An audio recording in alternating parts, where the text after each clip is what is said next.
Olá, caro aluno, tudo bem? Eu sou o professor Júlio Zamarian, sou mestre em História Social e Ensino de História e vou trabalhar com você agora a segunda aula da disciplina de História do Brasil, República 2. Nós vamos hoje falar sobre três homens, três personalidades, três presidentes muito importantes da nossa nação. Os presidentes JK, Juscelino Kubitschek, Jânio Quadros, que é um período de história mais curto, João Goulart e o golpe militar. Então é um período que alguns historiadores chamam de período da República Bossa Nova. Então é um período democrático do Brasil, um período que a nossa democracia estava se estabilizando depois dos anos de Getúlio Vargas, da chamada Era Vargas, que se encerrou ali em 1945, e essa nova república que começa com Dutra Vargas, depois JK, Jânio e João Goulart. Então aí são períodos bastante interessantes da nossa história. Vamos ao quadro. Então aqui o tema da nossa aula, desenvolvimento econômico e os limites da democracia brasileira. A gente vai trabalhar com esses dois enfoques. Contextualizando a nossa aula de hoje. Então, na primeira parte da nossa aula, a gente sempre divide ela em aproximadamente 3 partes. Nós vamos falar sobre a eleição do presidente JK, o golpe preventivo, que nos dá já uma noção de quão conturbado politicamente, historicamente era esse momento, e as principais características do governo JK, o desenvolvimentismo, 50 anos em 5, plano de metas e assim por diante. Depois nós vamos falar do período Jânio Quadros no poder, talvez um dos políticos mais populistas ou que encarnou de uma maneira mais adequada aí essa roupagem do populismo no Brasil. Então, vamos falar da sua política que era extremamente autônoma, ao mesmo tempo que estava bastante desorganizada. E o conturbado governo João Goulart. João Goulart foi o único presidente da história do Brasil que governou sob a tutela do parlamentarismo durante aí quase 3 anos. Falar das reformas de base e o golpe civil-militar, o golpe militar, que findou o seu governo em 1964.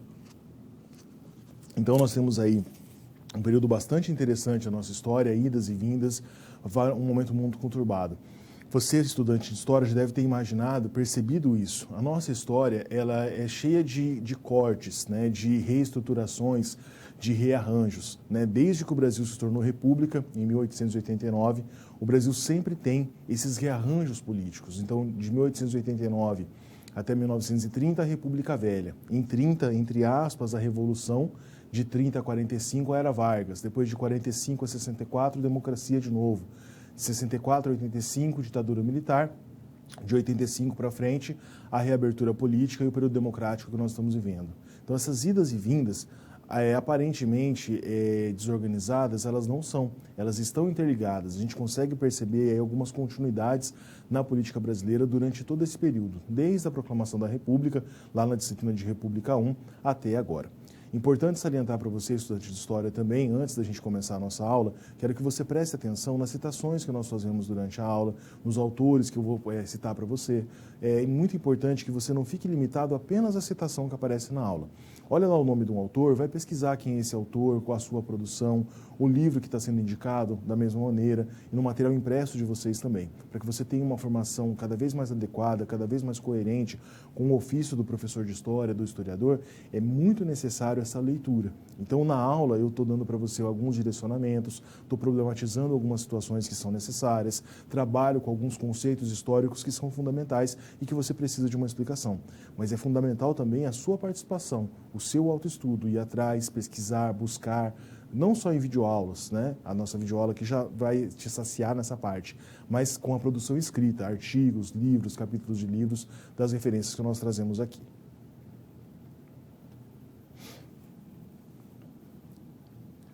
Vamos falar então do governo JK, as bases do governo.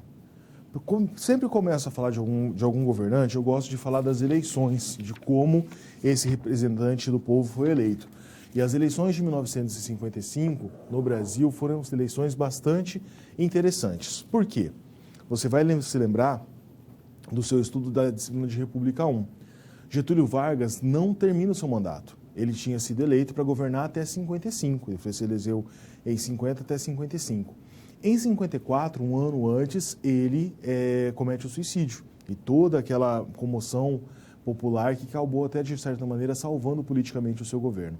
Então, de 54 a 55, o vice-presidente, o Café Filho, o vice-presidente da época, assume o governo. Então a gente tem um ano aí, desde a morte do Getúlio até as eleições, bastante conturbado, né?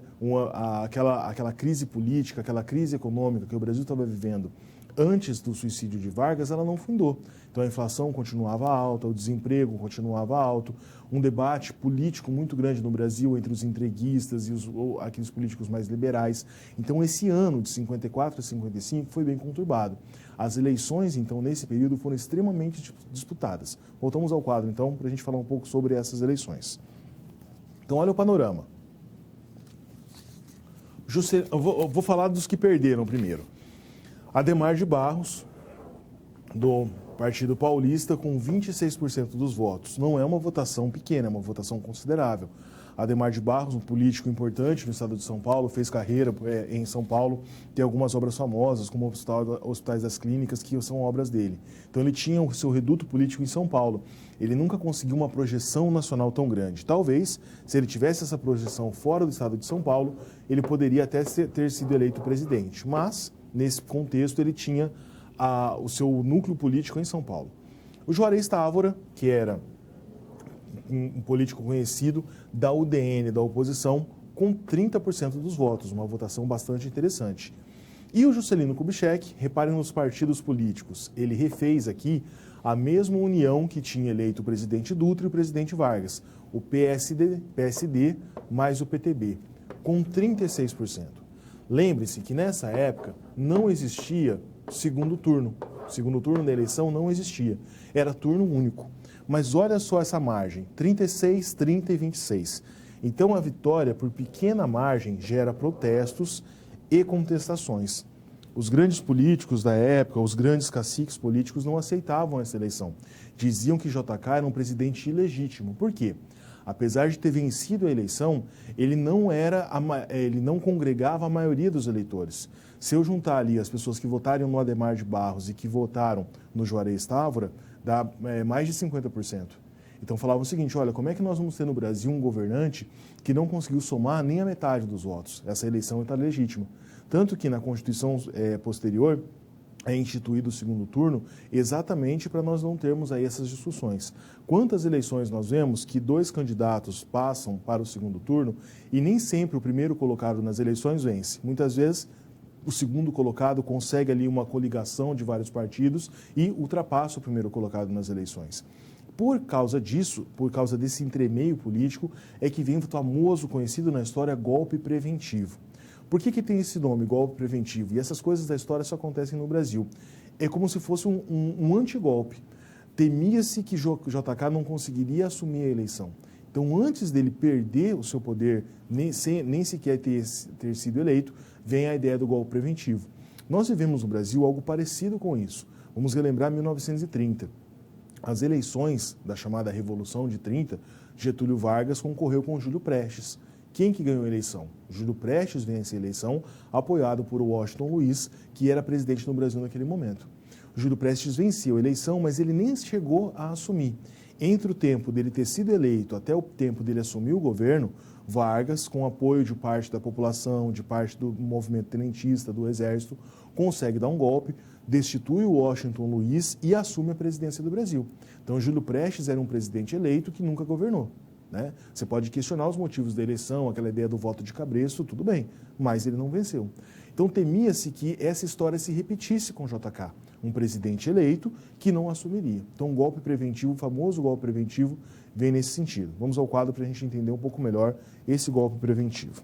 Então, para piorar a situação que já era complicada, o vice-presidente, Café Filho, teve um ataque cardíaco. Não faleceu, mas estava aí impossibilitado de exercer as funções de presidente da República. Assume a presidência Carlos Luz. Carlos Luz, ele era o presidente da Câmara dos Deputados, parecido com a hierarquia que nós temos atualmente. Só que o Luz, ele era contrário a JK, ele era oposição a JK. Então temia-se que o Luz desse um golpe e não entregasse ou fizesse alguma coisa para que a JK não assumisse a eleição. Em 11 de novembro de 55, o general Lott organiza o golpe, retira Carlos Luz do governo, assume a presidência o Nereu Ramos, que era o presidente do Senado. Quando ele assume, ele decreta estado de sítio. Estado de sítio é o mais grave que existe num país antes do estado de guerra. Então, o estado de sítio é um estado bem restritivo. Então, Nereu Ramos decreta estado de sítio até a posse do JK em 31 de janeiro de 56. Então, esse íntere aí, entre a eleição do JK e o fato de ele assumir a presidência em 31 de janeiro, hoje os presidentes assumem em 1º de janeiro. Naquela época assumia-se no final do mês, no dia 31. Então, quase 2 meses aí, novembro, 2 meses e pouco, né? Porque janeiro, dezembro e boa parte de novembro, o Brasil esteve sobre estado de sítio e nós tivemos aí em um ano 3 presidentes, o Café Filho, o Carlos Luz e o Nereu Ramos. Então, conturbado é apelido. Era um período bastante complicado da nossa história. Quando o JK assume em 31 de janeiro de 56, um dos seus desafios era exatamente esse: como apaziguar os ânimos. Você tinha já um período de crise desde a época do Getúlio Vargas em 54. Todo esse complicado ano de eleição 55, estado de sítio, até a posse dele em 56. E daí entra uma das características do governo JK. Nós, como historiadores, nunca devemos fazer julgamentos. Tal presidente é bom, tal presidente é ruim. A história não tem esse maniqueísmo, essa dicotomia, ela é mais complexa do que isso. Você sempre tem presidentes que têm atitudes consideradas positivas ou boas e presidentes com atitudes consideradas muito negativas ou ruins. A história, a gente vai analisar os fatos mediante as fontes, fazer uma problematização, fugir do senso comum daquela conversa que a gente tem aí em qualquer canto, em qualquer esquina. Então nós não vamos julgar, mas a gente puxa algumas características. Mesmo os críticos de JK sempre admitem que ele tinha uma habilidade política muito grande. Ele conseguiu, nesses 5 anos de governo, conversar, agregar tantas pessoas que eram a favor do seu governo, como, de certa maneira, não diria manipular, mas aquietar a oposição. Vamos ao quadro para a gente ver um pouco mais sobre isso. Então, o governo JK, quais são as características gerais? Primeiro, um período de estabilidade política muito grande. Nos 5 anos de governo do JK, ninguém falou em golpe, ninguém falou em contra-revolução, em nada disso. Ele tem um período de estabilidade política bastante interessante. Uma época também de otimismo e de prosperidade. O Brasil vira um canteiro de obras, principalmente por conta da construção de Brasília. Então, a ideia desse desenvolvimentismo e dos 50 anos em 5 ganha muita força no período JK, né? Coincidentemente, é um período da nossa história, quando a gente faz uma análise aí geográfica e histórica do Brasil, também um período de prosperidade. A década de 50, por exemplo, marca a virada urbana.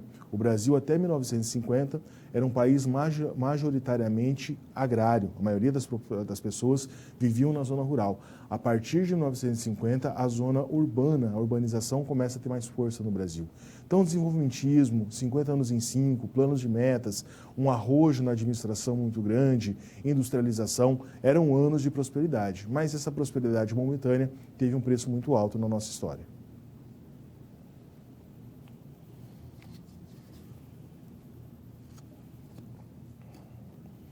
Governo JK, desenvolvimentismo. Vamos ao quadro. Novamente, aí com uma grande característica e qualidade do governo JK, que era a habilidade política. Ele conseguia congregar muito bem todas as forças políticas ao seu redor. Nós temos um desenvolvimento em progresso. Agrada os militares, a classe conservadora e as camadas populares. Então, pensando nesses 3 escopos aí da nossa sociedade, os militares, classe conservadora e os populares. JK conseguia agradar muito bem esses 3 grupos. Os militares, nesse momento, tinham uma importância muito grande na nossa política. Hoje em dia, eles não têm essa proeminência como tinham na década de 50, na década de 60. Por quê? Esses militares voltaram muito prestigiados da Segunda Guerra Mundial. E desde 1945, eles começavam a ter uma influência cada vez mais crescente na nossa política. E o ápice dessa influência dos militares na política foi o golpe de militares de 1964. Então, não imagine que em 64 os militares surgiram do nada, foram lá e tomaram o poder. Há uma crescente dessa influência, dessa importância dos militares desde 1945, quando acaba a Segunda Guerra Mundial, e esse grupo volta prestigiado e força a saída do Getúlio Vargas. Então, o JK percebia isso, O que ele faz? Chama vários militares para fazer parte do seu governo. Alguns ministros, secretários, enfim, ele congregava esses militares. A classe conservadora também gostava do JK, porque ele continuou com a política do Brasil de perseguição ao comunismo, de perseguição ao Partido Comunista, alinhado politicamente com os Estados Unidos, defensor da moral e dos bons costumes. Então, os conservadores gostavam dele. E os populares? Por que a classe popular gostava de JK? Por conta dos empregos. Tem um período do governo JK que a economia cresce bastante. Há uma industrialização, há várias obras no Brasil ao mesmo tempo, então o desemprego diminui. Lá na frente nós vamos perceber que esse governo JK, esse modelo de desenvolvimentismo que ele desenvolveu, foi importante naquele momento e gerou desenvolvimento naquele momento. Mas as heranças, as sequelas desse período, como a hiperinflação, como acordos ruins com o FMI, como a dependência da industrialização brasileira do capital estrangeiro, foram prejudiciais. Mas naquele momento, para as pessoas que viveram aquela época, foi bacana, foi importante. Então, por isso ele consegue congregar essas três linhas. E a oposição com o governo que estava prosperando acaba perdendo um pouco da sua força. Voltando ao quadro. Mantém o sindicalismo sob controle, né? Existiam as greves, mas elas não tinham muita força nesse período. Indicava vários militares para postos chaves aí do seu governo. Não tem como não falar de JK sem falar do famoso plano de metas. Esse plano de metas, esse programa de metas, ele é amplamente divulgado, propagandeado, né, para que as pessoas tivessem ideia do que estava acontecendo. Quando fala no programa de metas, todo mundo lembra da meta síntese, que era a construção de Brasília. Mas existiam aí outras metas. Eram 31 objetivos em 6 grandes grupos. Então, quais eram os 6 ataques aí do governo? Um investimento maciço em transportes, geração de energia, alimentação, indústria de base, educação e a construção de Brasília, que era a meta síntese. Quais são alguns problemas? Por exemplo, quando ele fala em desenvolvimento de transportes, veio a construção de várias estradas e o desenvolvimento da indústria automobilística. Aí você vai falar para mim, professor, poxa vida, em desenvolvimento da indústria automobilística é algo extraordinário, construção de novas estradas também é algo extraordinário. Mas nós temos um problema no século XXI, no Brasil até hoje, que tem relação com isso. O Brasil, pelas suas dimensões aí quase continentais, deveria ter investido ao longo do tempo muito em transporte de massa. Então, o Brasil não tem uma malha ferroviária a contento, né? Você tem um transporte ferroviário no Brasil muito mais para transporte de carga do que de pessoas. É pouco o transporte que nós temos ferroviário no Brasil para pessoas, para seres humanos. Então, isso é uma herança do período JK. Com o desenvolvimento de estradas, com a vinda das indústrias automobilísticas para o Brasil já tinha algumas indústrias automobilísticas, mas outras vêm de uma grande massa no Brasil nesse período. As estradas de ferro, por exemplo, os meios de transporte de massa ficaram aí em segundo plano. Então, tá vendo? Uma política importante, interessante, que deu voz a JK, que deu importância a ele naquele momento, na década de 50, anos depois acabou gerando aí um problema. Voltando ao quadro. Energia, alimentação, todas as outras, né? E a construção de Brasília, meta síntese. Você tinha a criação da SUDENE, a Superintendência para o Desenvolvimento do Nordeste, a tentativa de industrializar o Nordeste com alguns incentivos fiscais, e o ICEB, que era um órgão de assessoria do plano de metas, responsável para toda essa construção.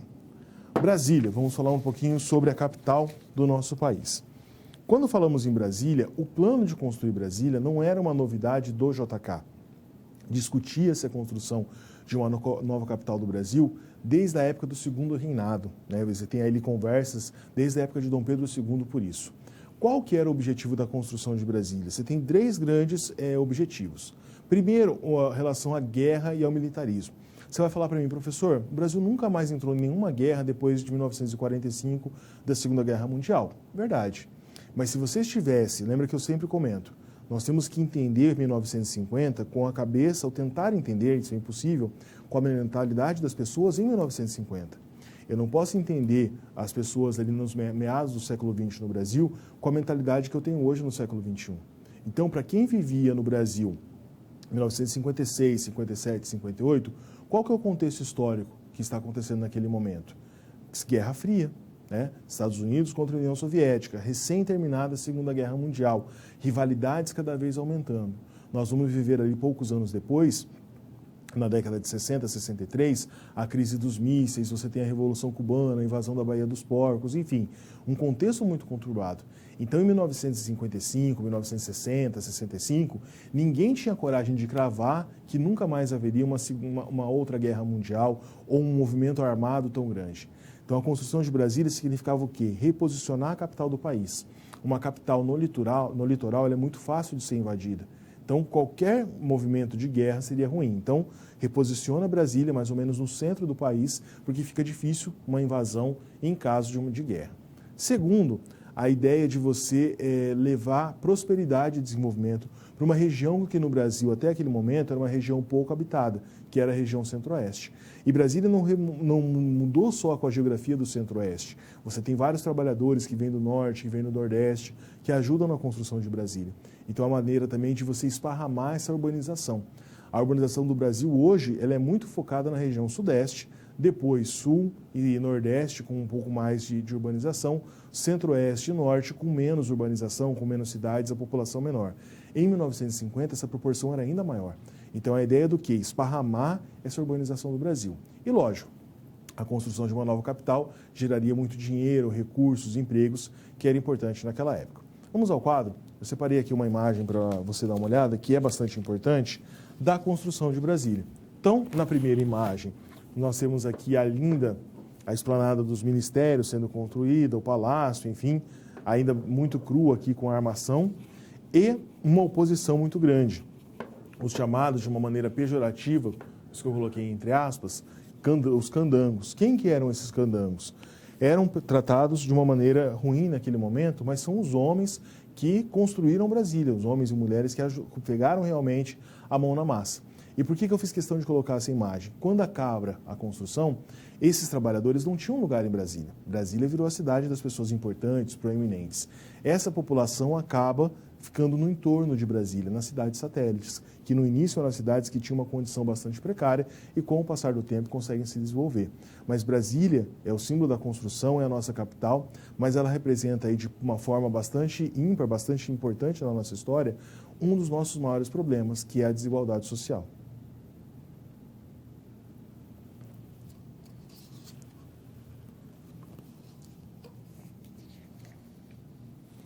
Vamos falar agora sobre a crise e a decadência do governo JK.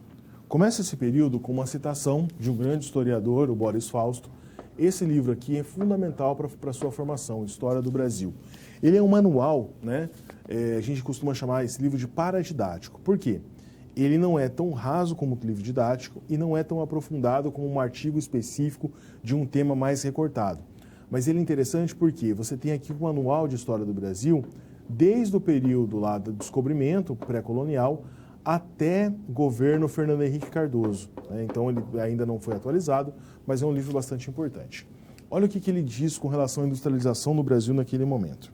Ele fala o seguinte: a expressão nacional desenvolvimentismo, que era o que caracterizava o governo JK naquele período, em vez de nacionalismo, sintetiza, pois, uma política econômica que tratava de combinar 3 esferas: o Estado, a empresa privada nacional e o capital estrangeiro, para promover o desenvolvimento com ênfase na industrialização.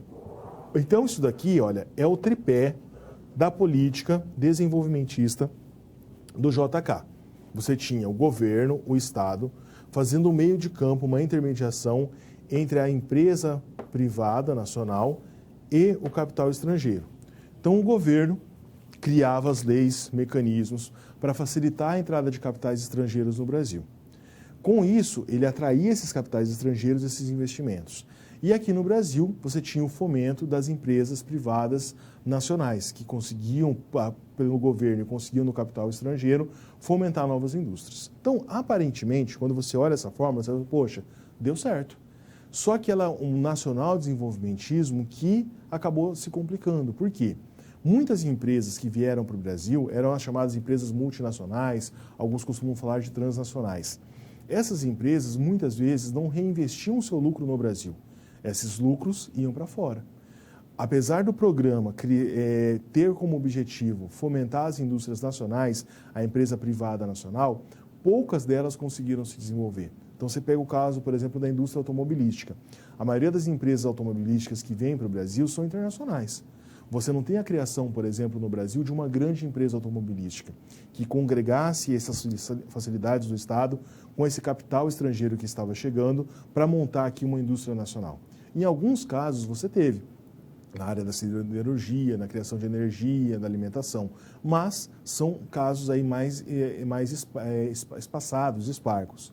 O que mais aconteceu foi a industrialização com moldes, né, com bases da industrialização de empresas transnacionais ou multinacionais. Então, isso dá um emprego, mas o que as pessoas costumam chamar na história, na sociologia, de um subemprego.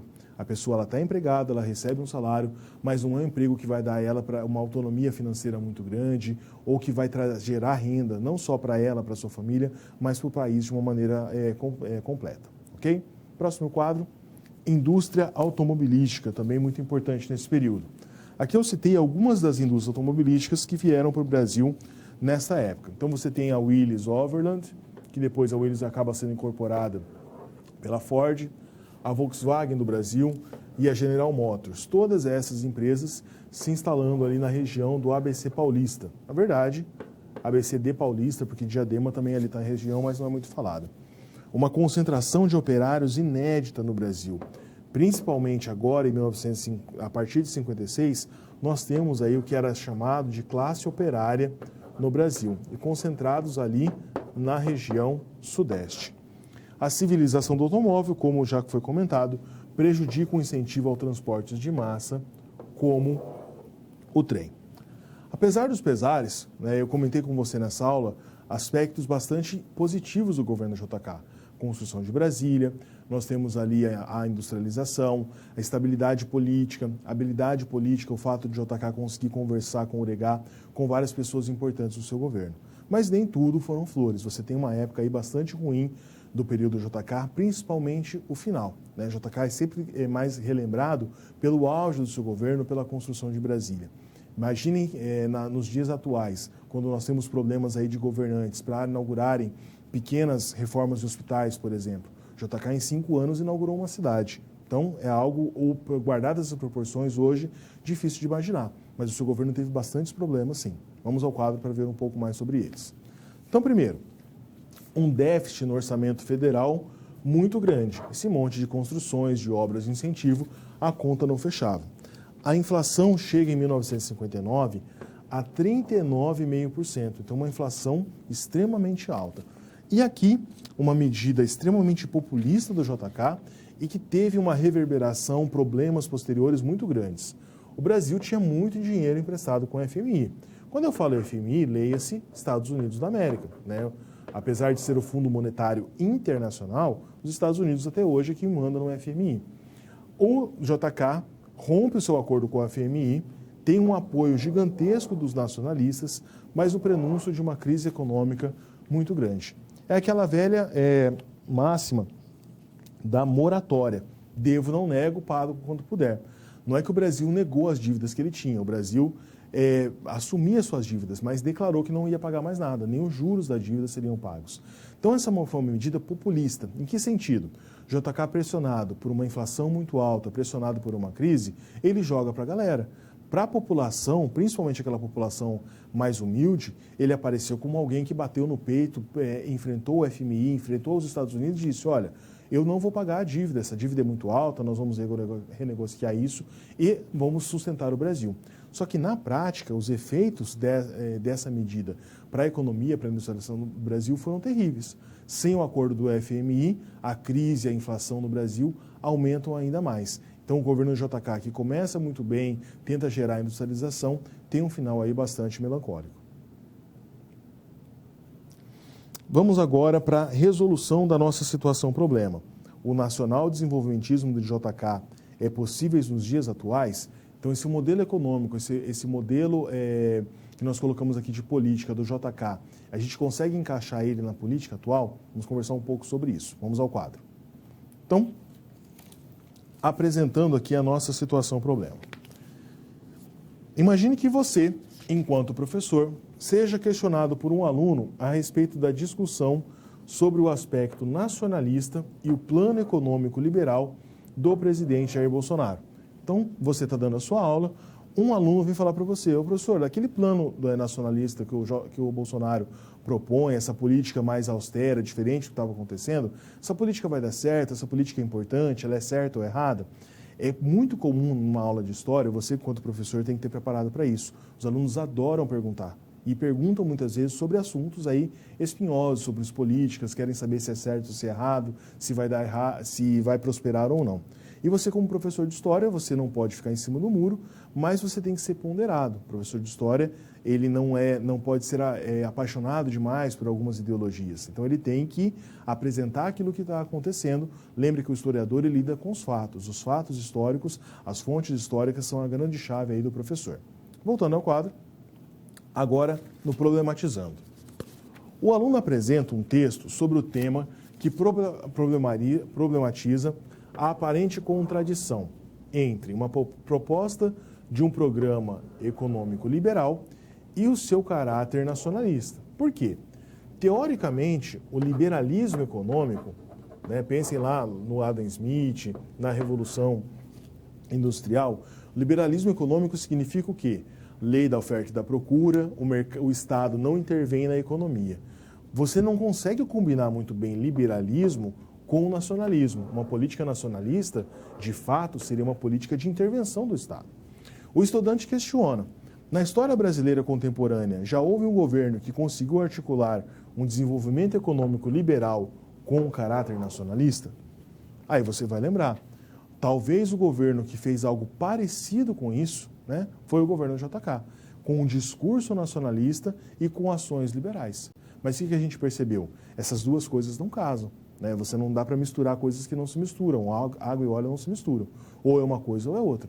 Você pode falar: olha, eu vou ter uma política nacionalista. Essa política nacionalista não vai ser radical. Nós vamos flertar aí com o mercado. Ou nós vamos ter uma política extremamente liberal, sem intervenção do Estado. Quando você mistura coisas que aparentemente não têm sentido, o que isso dá a impressão? Que você está tentando ter um discurso que vai agradar no primeiro momento as massas, que vai adoçar a boca daqueles que estão criticando o governo naquele momento, mas é um programa que não se sustenta e que não vai gerar prosperidade prometida. Voltando ao quadro, no fechamento dessa situação, resolvendo essa situação, com o ideal de suplantar os grupos da economia agroexportadora, a Política Nacional Desenvolvimentista tinha como objetivo incentivar a burguesia industrial brasileira a tomar lugar daqueles grupos para estabelecer uma economia liberal. Então, isso daqui é o objetivo do JK. O JK queria que o Brasil deixasse de ser um país agroexportador, aquela ideia de ser o celeiro do mundo, e pensasse de uma maneira diferente, pensasse que a burguesia industrial brasileira poderia diversificar a nossa economia. Ao mesmo tempo, o desenvolvimento, em teoria, deveria ocorrer sem a dependência do capital estrangeiro, ou seja, fomentando ainda mais o capital nacional. Qual que é o problema? Não foi bem isso que aconteceu, né? Nós estudamos aí nesse período e percebemos que, na verdade, nós temos um desenvolvimento industrial, mas a burguesia industrial brasileira não cresce como deveria, pelo menos naquele momento. Depois ela se desenvolve.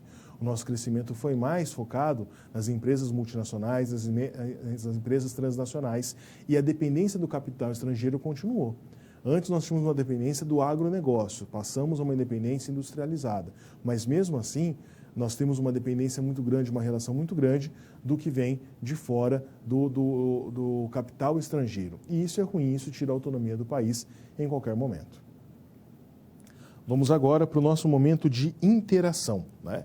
A interação, a questão que eu quero colocar para você é a seguinte: é possível conciliar crescimento econômico, bem-estar social e independência financeira? Então, o ideal seria isso, né? Crescimento econômico, bem-estar social e independência financeira. Como é aula gravada, eu faço o voto seguinte: você dê uma pausa aí o seu vídeo, pense um pouquinho na resposta e eu já volto comentando com vocês sobre isso.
Bom, respondendo a nossa questão, se é possível conciliar crescimento econômico, bem-estar social e independência financeira.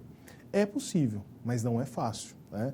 Nós temos exemplos aí em grandes países do mundo que conseguem ter um índice de educação adequado, conseguem ter uma boa industrialização e ainda assim que a população não sofra aí com os mandos e desmandos do governo. O problema do Brasil, e isso a gente tem que ter em mente, não vai ser nenhum presidente em 4 ou 8 anos que vai mudar. Nós temos problemas estruturais, né? O Brasil foi construído sob o ombro dos escravos. Um país que teve escravidão durante quase 400 anos, né, não consegue virar a chave e começar a ser um país desenvolvido do nada. Ainda mais quando no nosso país, infelizmente, nós temos pessoas que negam a escravidão ou que falam que ela não foi tão ruim assim ou que ela não deixou marcas na nossa sociedade. Então, a gente tem muito desse nosso passado colonial, desse nosso passado escravocrata, desse nosso passado extremamente conservador, não no sentido familiar, mas no sentido político, no sentido econômico, aquela ideia do governante pensar que ele é o dono do país, né? Parem para refletir.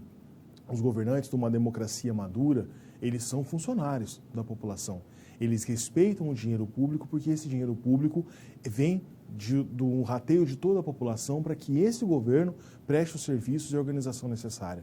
No Brasil, o político, né, a classe política, muitas vezes trabalha, na maioria das vezes trabalha, como a dona do país, como se eles tivessem os recursos e como se a maioria da população fosse só súditos que deveriam obedecer e aceitar os mandos e desmandos. Então, eu sou esperançoso enquanto professor, faço o voto que você também seja. Mas temos que saber disso. São estruturas do Brasil mais profundas que têm que mudar, a estrutura política, a estrutura social. Muitas vezes a pessoa que critica o político porque ele é corrupto, quando ela tem a oportunidade de levar uma vantagem, seja um troco errado de uma padaria, ou seja furando uma fila no banco, ela o faz. Então a gente tem um problema estrutural muito grande no Brasil e quando isso mudar com as futuras gerações, com a educação principalmente, a gente pode fazer esse país melhorar e alcançar isso, alcançar um aspecto social interessante, um crescimento econômico sustentável e com autonomia como um país deve ser, ok? Próximo quadro.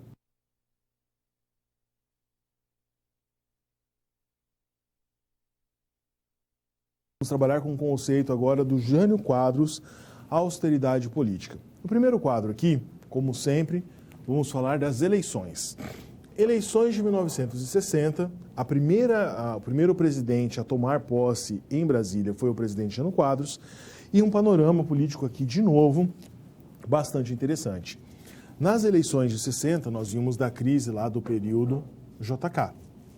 Deixa eu só voltar aqui um pouquinho.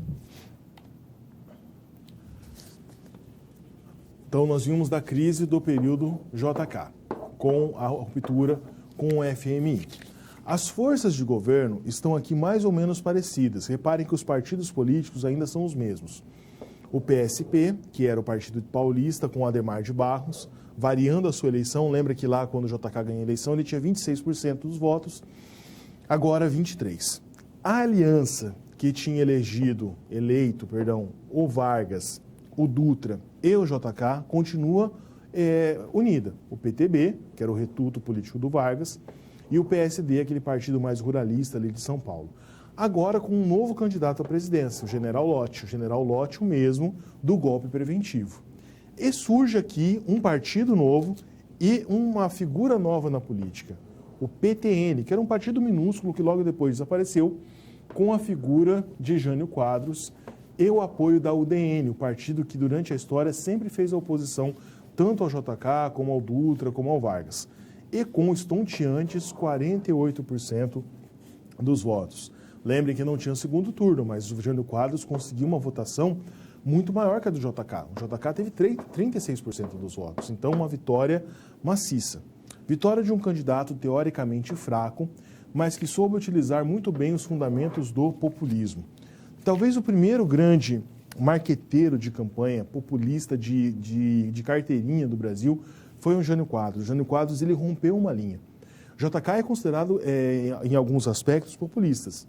Só que o JK, ele mantinha uma certa compostura, vamos dizer assim. O Jânio Quadros, não. O Jânio Quadros inventou lá o famoso mote varre, varre, vassourinha. Ele aparecia nos comícios com uma vassoura, tinha um jingle de campanha e ele dizia que ia varrer a corrupção do país. Ele fazia questão de alguns comícios aparecer com um terno amarrotado, lá pelas tantas enfiava a mão no bolso do paletó, pegava um sanduíche de mortadela e comia na frente de todo mundo. Ele fazia isso para se aparecer? Não, porque ele era extremamente inteligente. Com esse discurso mais simples, com essas atitudes pequenas, ele conseguiu ser um político de massas. Não é à toa que ele teve 48% dos votos na eleição. Então ele chegou ao extremo dessa política populista, falar aquilo que a população quer. Então ele falava que ele ia acabar com a corrupção, ele falava que ele ia acabar com a bandaleira, que essa história aí do pessoal roubar na política não ia ter mais, que agora o Brasil ia ter um governante de fato, que ele fazia a economia crescer, que ele ia acontecer, ia fazer de tudo. Qual que é o problema do político populista? Promete mundos e fundos, mas ele não explica como que ele vai conseguir isso. Então, prometer, falar é muito fácil, agora pôr em prática era o problema. Então, Jânio Quadros ganha a eleição de uma maneira arrebatadora, 48% dos votos, derrota grandes caciques políticos como o Adhemar de Barros, mas o que se viu nos meses que sucederam, né, Jânio Quadros não completou nenhum ano de governo, foi um político perdido, né, um governante que não sabia direito o que fazer com o poder. Vamos ao quadro para a gente ver um pouco mais sobre isso. Sempre que a gente fala dessa palavra aqui, ó, austeridade política, significa o quê? O governo conter os seus gastos. Então, o Jânio Quadros seguia aí, de certa maneira, a cartilha do liberalismo. Olha como no Brasil as pessoas fazem aí malabarismos. O governo Jânio Quadros era um governo extremamente nacionalista no discurso, um governo que dizia que ia acabar com tudo, que ia melhorar, mas na economia tinha ali a cartilha do liberalismo. Austeridade política, corte dos gastos públicos, corte de funcionários públicos, uma economia muito grande. E a primeira coisa que ele faz é viajar aos Estados Unidos e reatar o acordo com o FMI que JK tinha decretado o fim em 1960. Então, aparentemente, essas medidas, você pode questionar o liberalismo. Você pode falar, professor, eu ideologicamente sou contra o liberalismo econômico, ou ideologicamente eu sou a favor. Esse questionamento a gente pode fazer, a gente senta, debate, não tem problema nenhum sobre isso. Então, qual que é o problema aqui? Aparentemente, Jânio Quadros, principalmente nessas primeiras medidas de austeridade, de acordo com o FMI, ele estava montando o seu governo segundo aquilo que ele acreditava que era o certo, que era o liberalismo econômico, ok? O problema é que ele não deu o passo seguinte. Ele fez essas medidas e parou por aí. Ele começou a ficar meio à deriva no governo. Falava uma coisa, depois desmentia aquilo, prometia uma ação, depois falava que não era. Então, as pessoas começaram a desconfiar. E no Brasil, a memória é curta. Se ele tinha ganhado a eleição com 48%, com o passar do tempo, essa maioria esmagadora que fez ele se eleger foi aderindo à oposição, foi questionando o governo dele cada vez mais. Na verdade, Jânio Quadros comprovou que ele não tinha um plano de governo estruturado. Ele tinha algumas medidas, mas nada que pudesse dar sustentação ao governo de 5 anos, como deveria ser naquela época. Voltando ao quadro, a ausência de um plano de governo estruturado e a preocupação com assuntos irrelevantes. Assuntos que, segundo a Maria Celina Araújo, que é uma grande historiadora que estuda esse período, né? Maria Celina da Araújo. Proibição do biquíni, por exemplo. Ele baixou um decreto proibindo o uso do biquíni na praia. Pensem o seguinte, um presidente da República parar tudo que ele está fazendo, as coisas importantes, e implicar com o biquíni na praia, proibiu as linhas de galo, que até hoje são proibidas no nosso país, o uso do lança-perfume, medidas que, em certa maneira, agradavam aquela classe conservadora. São medidas de cunho moral, né? Pensem o seguinte, um presidente da República, teoricamente, tem questões maiores para resolver. Ele poderia até pessoalmente ser contra as linhas de galo, ser contra o biquíni na praia, ser contra o lança-perfume. Mas aí entre uma posição de cunho particular, de cunho moral dele, ele impor aquilo à população era diferente. Você vai falar comigo, professor, a rinha de galo tudo bem, porque é defesa de proteção dos animais, é algo ruim, beleza. Mas ditar as modas não parece muito mais como um governo comunista, por exemplo? Lembre da Revolução Chinesa? Mao Tse-tung, quando ganha a Revolução na China, obriga as pessoas a vestir um uniforme. Então, esse tipo de imposição não tem um caráter democrático, tem mais um caráter impositório. Então, ele assume em 31 de janeiro de 1961, quando dá ali por volta de julho, agosto, o governo já está bastante desgastado. E ele tem uma medida, das medidas conturbadas dele, que é o ápice. Né? Eu vou colocar a imagem no quadro, você vai saber um pouco mais do que eu estou falando. Olha essa imagem. 1961. A Revolução Cubana tinha acontecido em 1955 para 56. Jânio Quadros condecora, então aqui o presidente Jânio Quadros, ó, o óculos e o bigode característico. E esse senhor aqui do lado do Jânio Quadros, sendo condecorado com a Ordem do Cruzeiro do Sul, que é a maior honraria que uma pessoa pode receber no nosso país, é simplesmente Ernesto Guevara de la Serna, ou Che Guevara. Perguntem para mim, vocês devem estar pensando aí, você deve estar pensando, professor, mas peraí, o Brasil não era alinhado politicamente com os Estados Unidos? O Brasil não era contra esse negócio de comunismo? O próprio Jânio Quadros não era contra o comunismo? E como é que ele condecora Che Guevara com a Ordem do Cruzeiro do Sul, a maior honraria que uma pessoa pode receber em solo brasileiro? Medida extremamente populista, medida que queria mostrar autonomia de governo. O Jânio Quadros não queria aderir ao comunismo. É mais essa medida dele, uma provocação. O Che Guevara nem estava vindo para o Brasil, ele estava indo para a Argentina, o avião dele teve um problema, ele teve que fazer um pouso de emergência em Brasília e Jânio Quadros aproveitou-se dessa situação. Então essa condecoração foi mais no sentido de mostrar uma política autônoma, no sentido de que ele, o presidente, faria o que queria. Mas, num contexto histórico desse, num contexto histórico da Guerra Fria, um contexto tão conturbado no Brasil daquele momento, a classe conservadora com extremos poderes, essa medida foi um golpe de misericórdia nesse governo que já vinha aí bastante cambaleante.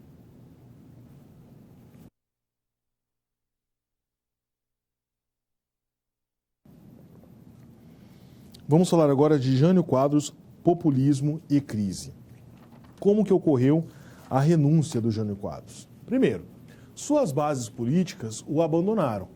Carlos Lacerda, que era aí o grande líder da UDN desde os tempos de Getúlio Vargas, declararam apoio à oposição.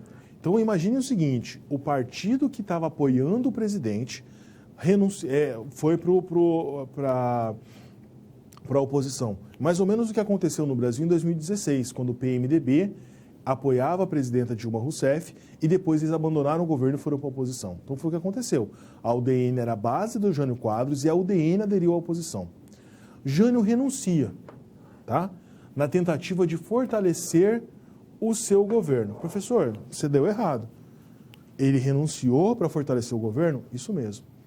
Jânio Quadros confessou isso tempos depois, tá? E os analistas aí, os biógrafos dele já falam isso. Qual que era a ideia do Jânio Quadros? Ele queria renunciar, ele achava que aqueles 48% de população que apoiaram ele na eleição viriam às ruas, fariam protestos, manifestações, não aceitariam a renúncia. E daí ele voltaria como presidente, tá? Com plenos poderes. Na verdade, ele queria ser um ditador, ele queria ter os plenos poderes que Getúlio Vargas, por exemplo, tinha no Estado Novo de 37 a 45.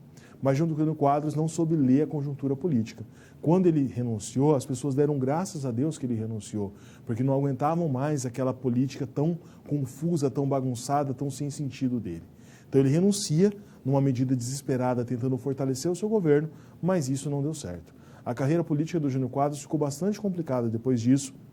Ele, salvo engano, na década de 80, ele ainda ganhou uma eleição para prefeito de São Paulo, mas teve 70 ou 80, mas teve um governo também bastante conturbado. Sempre foi uma figura aí muito mais caracterizada, né? Uma figura até de uma charge propriamente dita, do que um político que conseguia aí organizar o seu governo a contento. Voltando ao quadro.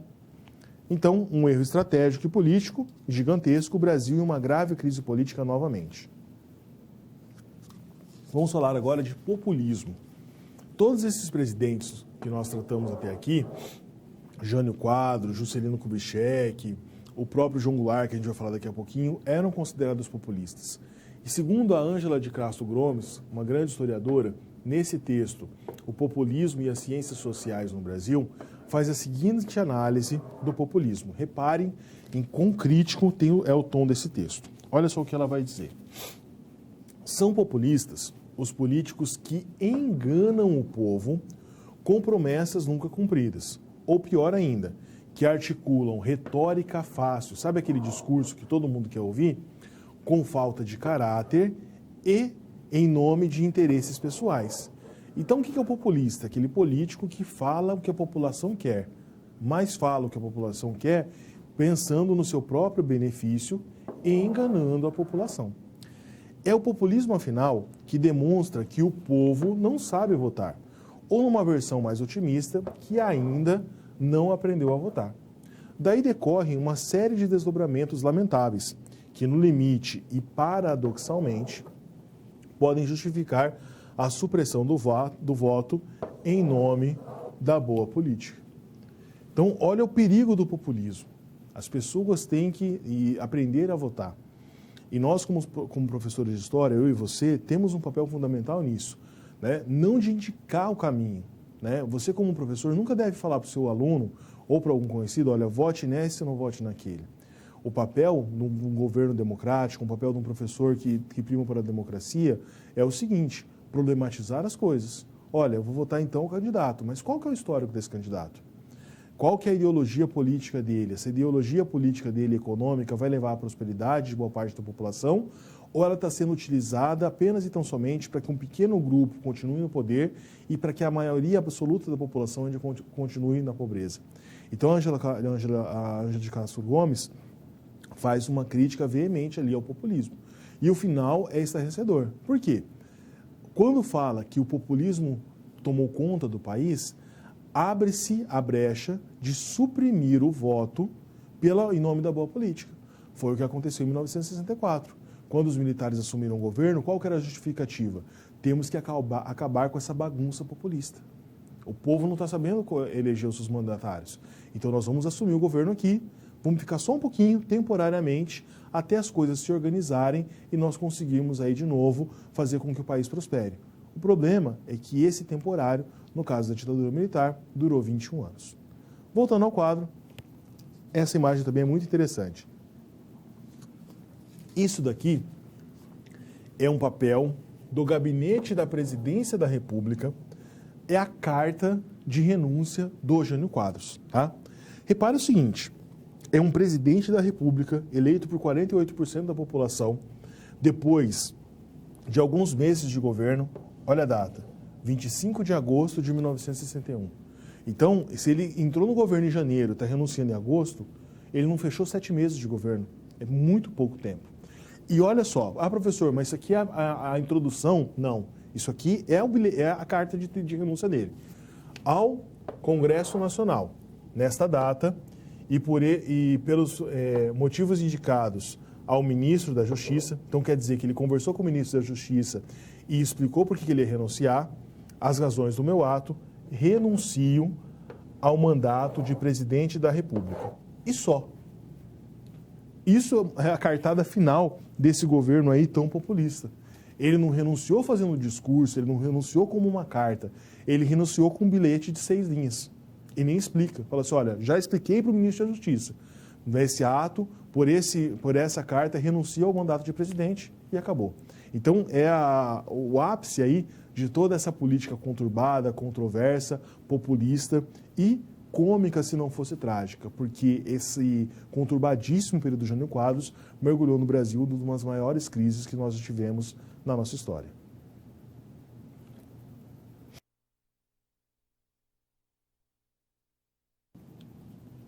Governo João Goulart, avanço social e a crise do militarismo. Então, primeiro, a posse de João Goulart. Quando o Jânio Quadros pensou no seu golpe, né, nessa tentativa de golpe, nessa renúncia à tentativa de golpe, ele articulou uma coisa muito bem. O João Goulart era vice-presidente, o Jânio Quadros era presidente. Naquela época, você votava para presidente e para vice em chapas diferentes. Hoje em dia você vota para um presidente e o vice vem de brinde. Então quem votou, por exemplo, na Dilma Rousseff, o Michel Temer veio de brinde como presidente. Você não poderia separar. Nessas eleições você poderia. Então Jânio Quadros, quando ganhou a eleição, foi eleito presidente.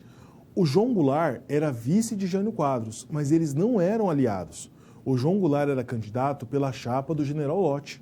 O João Goulart era vice do Lott, não do Jânio Quadros. Então você tinha um presidente e um vice que eram de dois partidos, de dois movimentos, de dois grupos políticos que não eram aliados, que eram inimigos naquele momento. Então o que acontece? Jânio Quadros escolheu o momento certo de renunciar. Quando ele renunciou, João Goulart estava fazendo uma visita oficial à China. Se hoje é difícil você pegar um avião, estabelecer conexões da China ao Brasil, imagina naquele momento. Então, quando o Jânio Quadros renunciou, o vice-presidente não estava no Brasil. Já em 1961, flertou-se com a possibilidade de uma intervenção militar, porque você tem um período conturbado. Mas, naquele momento, isso ainda não foi possível. Vamos ao quadro.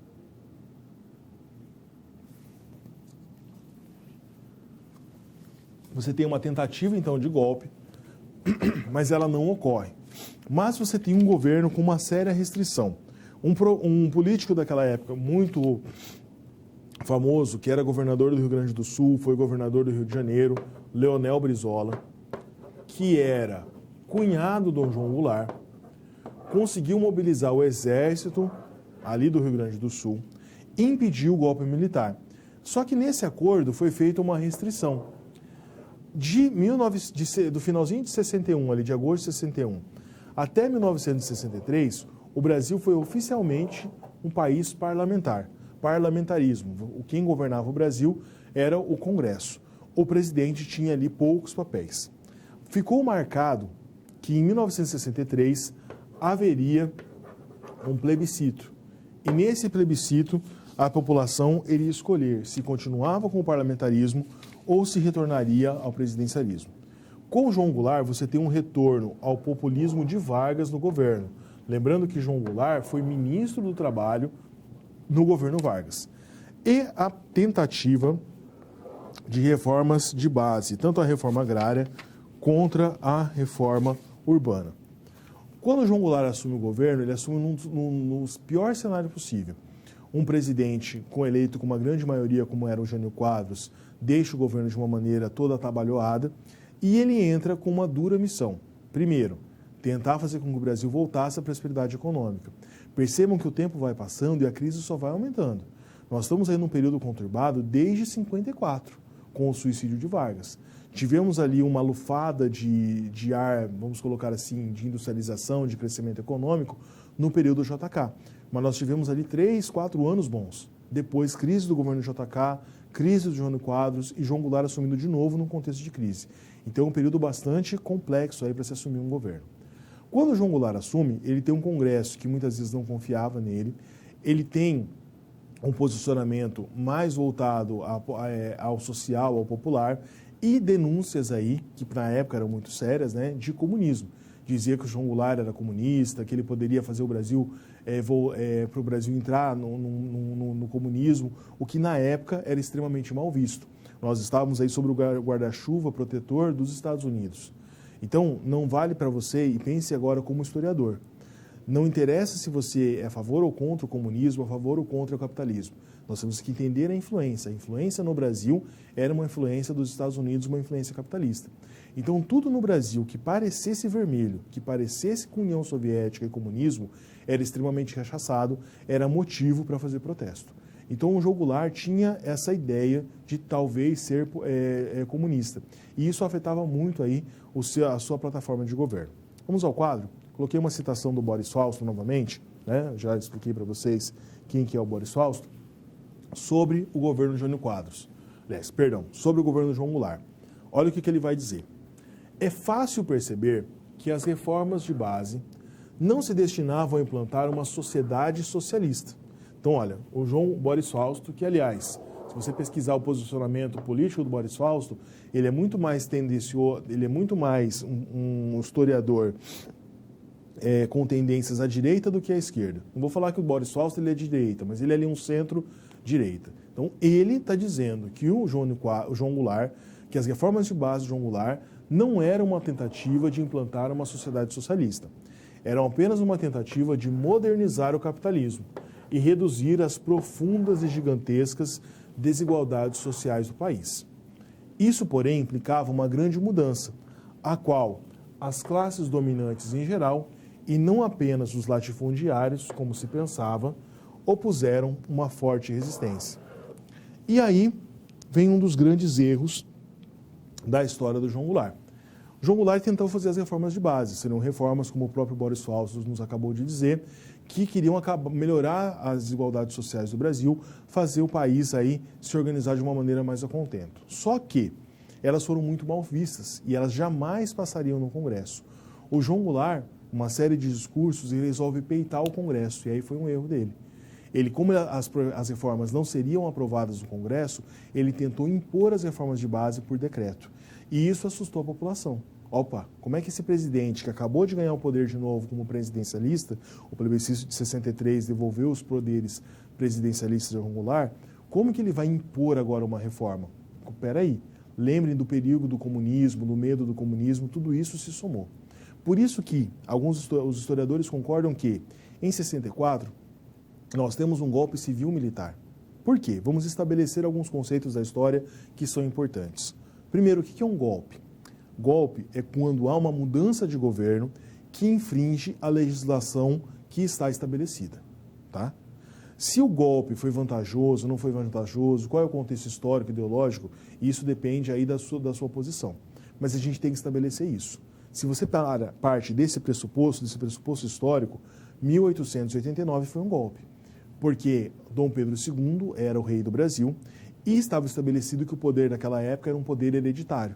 Então, o filho herdeiro de Dom Pedro II, no caso a Princesa Isabel, seria o próximo governante. Aí você vai argumentar comigo, professor, mas a instituição da República foi positiva, no Brasil naquele período, na América naquele período, outros países eram republicanos. Sim, concordo com você, mas a nomenclatura é golpe. Aqui em 64 é a mesma coisa. As eleições, João Goulart deveria terminar o seu mandato até 65 e daí tem eleições de novo. Então você tem um golpe. Esse golpe foi capitaneado pelos militares, que tinham um grande poder desde a época da Segunda Guerra Mundial. Mas não foram só os militares. Você teve boa parte da população, dos civis, que apoiaram o golpe. Grupos importantes, por exemplo, da Igreja Católica, que naquele momento foram a favor da deposição de João Goulart. Quando a ditadura começa, e nós vamos estudar isso posteriormente, vários desses grupos perceberam que fizeram uma coisa errada e vão à oposição. A OAB, por exemplo, a própria Igreja Católica retoma a defesa da democracia. Mas naquele momento teve um golpe, não só com a ajuda dos militares, mas também com o apoio de boa parte da população. Toda a população, maioria? Não, mas você tinha uma parte.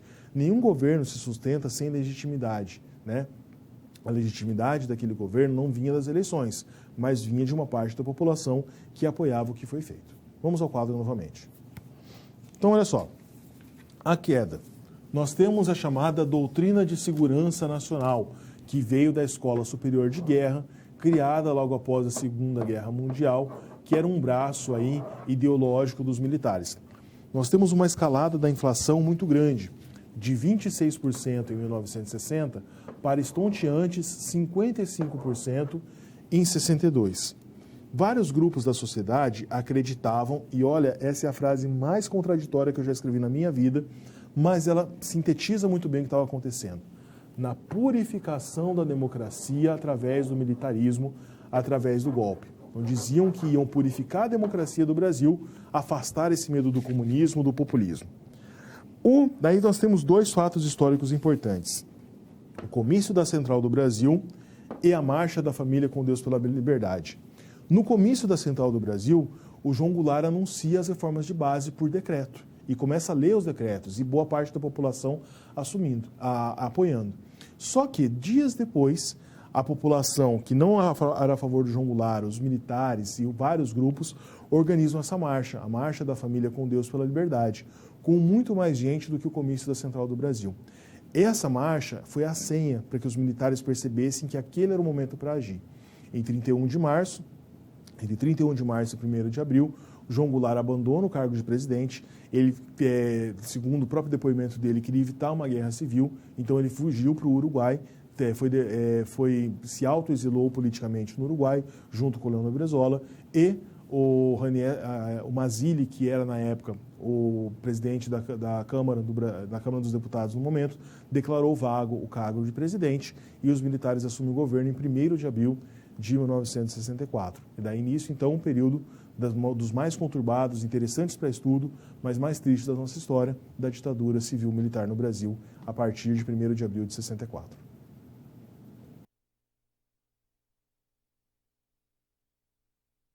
Vamos agora para a resolução da situação problema, com esse título bastante provocativo: Golpe ou Revolução? Apresentando. Suponha que você tem em sala de aula um aluno que considera os acontecimentos de 1964 como revolução. Ao iniciar a discussão sobre o tema, você é interpelado pelo estudante, que argumenta que apenas consideram o período de 64 a 85 como golpe e ditadura, aqueles alinhados ao comunismo, chamados vermelhos. Então, quando o aluno vem com essas ideias, primeira coisa, você como professor, você vai ter uma compostura, você nunca vai rechaçar, dizer para o aluno, olha, você está totalmente errado, essa história toda que você está falando é mentira. Você vai mostrar para o aluno, pelos argumentos históricos, pelos conceitos da história, que ele está aí equivocado. Então, primeira coisa, a palavra revolução. Vocês aprenderam isso já na disciplina de introdução aos estudos históricos, na disciplina de teoria. O que a palavra revolução na história significa? Revolução é uma mudança drástica, uma mudança 180 graus. A Revolução Industrial foi uma revolução drástica, porque o modo de produção econômico todo mudou.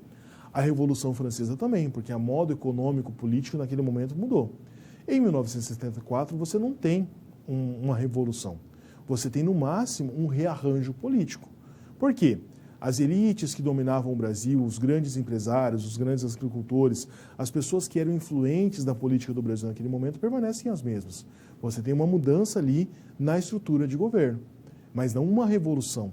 O cotidiano das pessoas no Brasil não mudou drasticamente a partir daquele momento. Você tem algumas mudanças sim, mas não tão grandes para falar que é uma revolução nesse conceito da história. Voltando ao quadro. Fato e opinião são coisas diferentes. Agora eu falo para você, se as pessoas tivessem noção, entendessem isso, que fato é uma coisa, opinião é outra, muitos dos problemas do mundo aí acabariam. A história não trabalha com opiniões ou achismos. O historiador analisa fatos históricos, com base no debate historiográfico.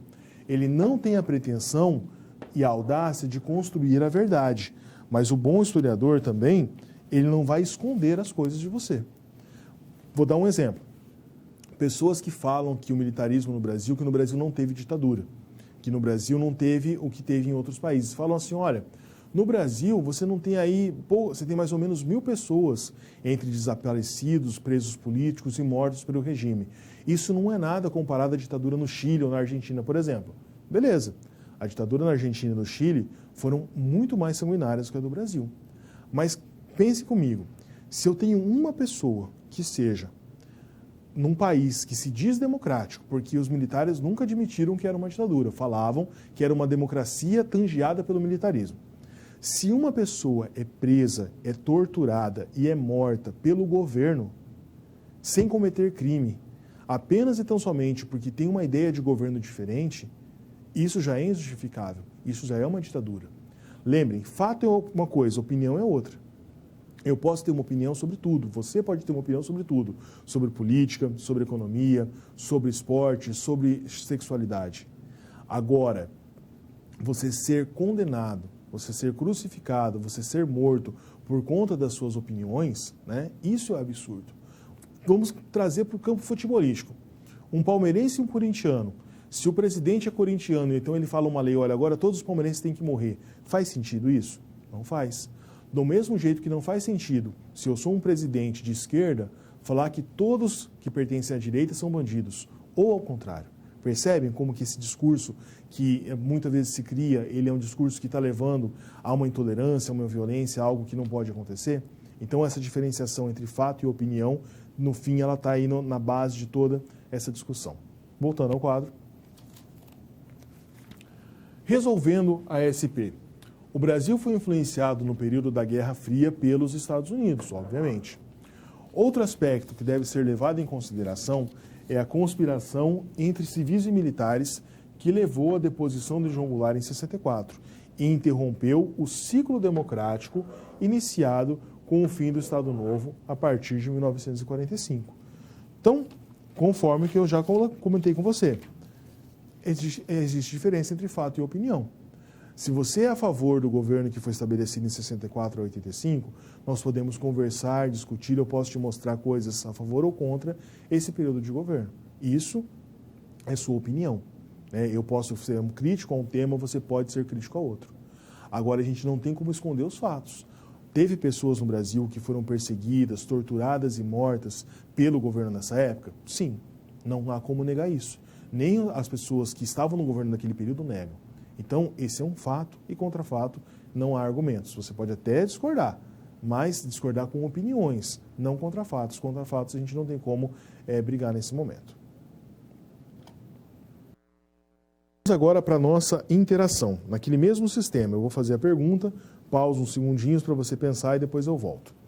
Como podemos fomentar a discussão histórica sem cair na simples dualidade de direita e esquerda? Então, como é que a gente pode fomentar um debate importante aí nesse momento? Pense um pouquinho, nós já voltamos.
Na história, sempre que a gente tenta simplificar algum debate, ele acaba perdendo a sua riqueza. Direita e esquerda são duas vertentes aí políticas que não surgiram agora. Você tem essa nomenclatura de direita e esquerda vindo desde a Revolução Francesa. E não existem só esses posicionamentos, tanto que muitas vezes aparece na política o centro-esquerda, o centro-direita. Pensando um pouquinho no debate no nosso país, no debate no Brasil, o nosso maior problema, na verdade, não é direita e esquerda. O nosso maior debate, aquilo que deve aparecer, é a questão do rico e do pobre. Muitas vezes nós percebemos isso na política, não importa o presidente. Grupos que têm mais dinheiro, grandes empresários, grandes agricultores, conseguem ter influência política. Elegem deputados, elegem senadores, têm influência, às vezes, até no próprio presidente da República. E esses governantes, muitas vezes, de maneira errônea, quando vão legislar, ponderam se vão legislar a favor da população mais pobre, da população mais humilde, da maioria da população que muitas vezes até mesmo os elegeram, ou se vão legislar pensando no que vai ser bom para uma grande empresa que financiou a sua campanha, para um grande agricultor que também prometeu algo se ele ganhasse a eleição. Então, a gente tem que pensar para além dessa simples dualidade, porque essa dualidade ela não existe em si mesma. Nós temos que aprofundar esse debate, pensando que no Brasil, mais do que direita, mais do que esquerda, nós temos uma desigualdade social muito grande e essa questão de rico e pobre talvez faz até mais sentido do que direita e esquerda. Vamos agora ao nosso próximo quadro, recapitulando para nós fecharmos a nossa aula. No começo, nós falamos sobre o período do JK, o desenvolvimentismo, o plano de metas, Brasília, 50 anos em 5, e principalmente como esse governo conseguiu sim um desenvolvimento econômico importante, mas gerou uma crise muito grande. Falamos sobre o conturbado período Jânio Quadros, os seus apenas 7 meses de governo e a crise que se gerou com a sua renúncia tão prematura. E, no governo João Goulart, falamos sobre as reformas de base bastante importantes para entender esse período, conforme Boris Falso afirmava. Não eram reformas de cunho socialista, mas eram reformas de curso social, no sentido de melhorar a desigualdade social, mas isso não foi muito bem visto pela elite governante daquele momento, e nós temos um golpe aí de caráter civil-militar que finda o seu governo. Espero ter contribuído, ajudado aí nas discussões, na construção do conhecimento sobre um tema tão importante da nossa história, como esse período aí da chamada República Bossa Nova, JK, Jânio Quadros e João Goulart. Me despeço de você, desejo bons estudos e até uma próxima aula.